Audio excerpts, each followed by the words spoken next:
NES, a game system that really needs no explanation. It was the main driving force behind reviving the video game industry after everything went down the tubes, and even to this day carries a very pervasive legacy.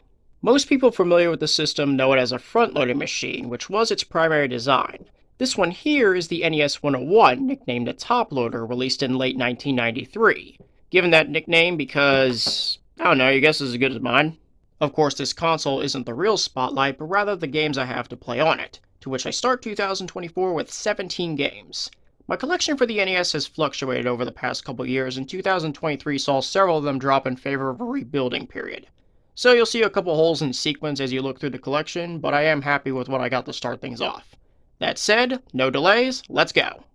Super Mario Brothers. This game really needs no explanation. It is Super Mario Brothers. Although I will say hearing that the overworld theme got preserved in the Library of Congress was pretty awesome. Obviously this is a standalone copy and not the combo pack with Duck Hunt, but what makes this one a little unusual is that it's a Canadian release, as you can tell through two hints, the first one being this code on the bottom right of the label. Here's a closer look at the code in question, with NES being for the system it's made for, SM being a game code that changes with every game. I would assume this would actually be for Super Mario since it's an early release. And then CAN, duh. If this was an American copy, it would be USA instead. The other more obvious giveaway that's a Canadian release is actually the back warning label, which is in both English and French. Because, Quebec exists. Super Mario Bros. 3. Definitely my favorite of the first three mainline Mario games, what with the expanded world and many improvements to the game that make it a lot better than the original as well as the second game. Speaking of the second game, I actually don't have it in my collection right now, but considering it's a pretty widespread game that isn't going to cost too much, I'm not exactly worried about it because I can get it at any time. Plus, that game is pretty abstract compared to the first and third games, what with the split between American and Japanese versions. Life Force. Or if you want to call it its real name, Salamander. This is a 2D shooter that alternates between horizontal and vertical gameplay, which definitely made it stand out from the rest of the NES shooter crowd since most of them kept to one aspect. This isn't too expensive a game, but it's one I definitely enjoyed since I was fond of the Gradius series. Speaking of that, I'm pretty sure this game has some connections to that series, and not just because it was made by Konami. Regardless, a very good shoot 'em up that's worth checking out. Contra. I doubt this one really needs much explanation either. It's the famous run-and-gun game for the NES and arguably Konami's most famous NES game. Well, that or Castlevania, the choice is yours. It's also the game that popularized the Konami code, but it wasn't the first game to use it, that would be Gradius, and is still a playable game on the NES to this day. Super Contra. I'm more familiar with this one than the first Contra, mainly because I've had this one for much longer. It's still a pretty good game, but I personally find it to be more difficult than the first Contra. At the same time, I find this game to be more easily accessible than the first Contra as well. From my experience, it's a lot more widespread at half the price. Still, if you enjoyed the first Contra and haven't played this one, give it a go, it's pretty enjoyable. Wario's Woods. A game that's notable for three reasons. The first is the most well-known in that this was the last licensed NES game to get released. But there's two other notable parts about the game that make it much more unique and interesting. This was the only NES game to feature Wario, as his debut was on Super Mario Land 2 on the Game Boy a couple years prior. In addition, because this game was released so late, December 1994, it became the only game in the entire NES library to get an official rating from the ESRB. The game itself is a puzzle game where you're trying to blast the same colored creatures as the bombs, so red bombs on red creatures, blue bombs on blue, etc, etc. There's quite a number of levels, and because of that, I haven't finished the game as of now. I have gotten halfway through, somewhere in the 50s range, but it is an enjoyable game, and I'll give it some more time later on. Adventures of Lolo 3. The Lolo games are strategy puzzles, but the only reason I have just the third game is because it's a pretty uncommon game due to its late release. Though this is my worst looking cartridge of them all, mainly due to the sticker residue up top. It looked like something was chewing that one little end right there. And there's also some sticker residue in the back. I did have the first game since that one's fairly cheap. However, upon completing that, the ending kind of struck a nerve in the sense of, I completed all these puzzles for this? So I ended up nuking that game from my collection the first chance I got. Despite many attempts to get the second one, I never pulled the trigger on it, and that's why 3 is the only one I still have. Mega Man. with its atrocious nuclear dumpster fire of a cover art for all to see. Seriously, just look at it. This is art. It's like watching Plan 9 from outer space. Except, well, the game actually doesn't suck like the cover art does. Out of the 6 Mega Man games on the NES, this is the one I find the least in my experience, so I am glad I was able to get a copy, and I was able to beat the game once. And that's saying something, considering this is one of the hardest games in the entire franchise. Still an enjoyable game regardless. Mega Man 2. With not as atrocious a cover art as the first game, but still pretty laughable. This game fixed the faults of the first game, which makes it effectively a refined version of the first game, and its success resulted in launching the Blue Bomber into becoming the face of Capcom. Other than that, not really a whole lot else to say. It's practically the same gameplay-wise as the first game, only much easier and with a little more content. Mega Man 3. Oh hey, our first boxed NES game. Also, that is a crotch shot. Nice. In my experience, this is the most common of the 6 NES Mega Man games to find, though it did surprise me to get a boxed copy. The front is a bit faded, but otherwise it's kind of standard wear. A bit of side wear across the board. The backside actually looks pretty fine, but everything else has shown its age a bit. I have tried to take care of it, though. Here's a look inside the box for Mega Man 3. Inside is the instruction manual, which is in pretty fine shape. Along with that is the Capcom registration card, not often do you find this one, as well as the Mega Man refund, which has the $10 off when you buy stuff, and finally the Nintendo Power insert, which is a pretty common thing for just about every Nintendo game. And of course, you've got the cartridge, which is in very fine shape.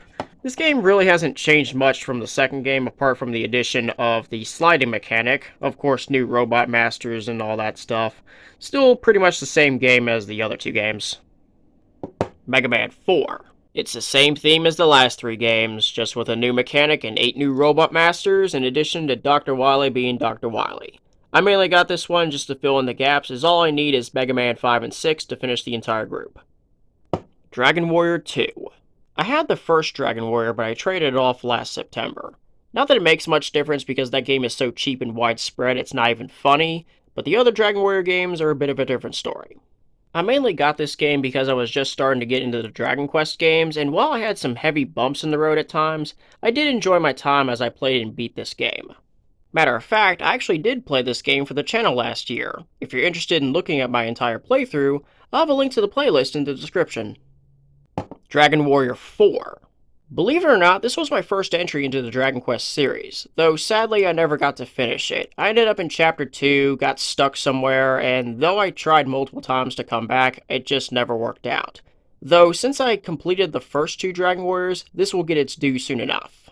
Even though I haven't beaten the game, I am glad to at least have it, because this is a difficult game to get. I've only seen it 3 times since getting my cartridge, and I only paid $45 for mine. Frequently, it's up over the $100 mark, which makes it definitely a bit of a pain to get. Certainly a treasure in my NES library, that's for sure. One that will eventually get its playthrough soon enough. RC Pro-Am 2. This game is awesome. The first game is fairly cheap and a pretty good NES racing game, but I personally find it to be a bit monotonous. This one, however, completely blows it out of the water. While it doesn't have as many track layouts as the first game, it makes up for that by making different terrain for each run. In addition to new obstacles and all sorts of cool stuff, the main thing is that it's 4-score compatible, which means 4 players can control all 4 cars for endless chaos. Definitely one of the best racing games on the NES. Unfortunately, the game was a late release on the NES, so it's not really a well-known game. As a result, cartridges can be upwards of around $75 at the time of recording this. Is it worth it for 4-player chaos? Well, you be the judge of that. What the heck? Oh wait, this is upside down. It's actually Tetris, complete with the backwards R. Over 30 years later and the Soviets are still coming after us.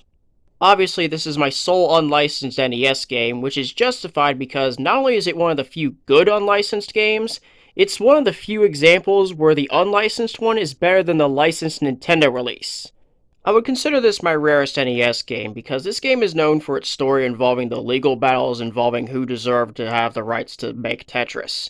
In the end, it resulted in Nintendo's favor since, well, it was their system, and the Tengen version was pulled from the shelves after just 4 weeks. Only about 100,000 copies got sold before the pulling, so not a whole lot of these are around, and nowadays this cartridge regularly runs around $100 like Dragon Warrior 4 does. The core differences between this and the licensed version are 7 songs instead of 3, having to make 30 lines for a level instead of 10, and most importantly, 2-player competition. And that is awesome. With all that goodness in its favor, this will probably be my only unlicensed NES game, at least for a while. And I don't mind that one bit. Ninja Gaiden 2. I used to have the first Ninja Gaiden, but I traded it away last September.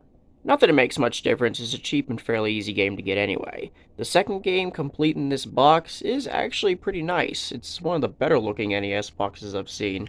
Mostly just corner and side wear, but not as much as others that I often see.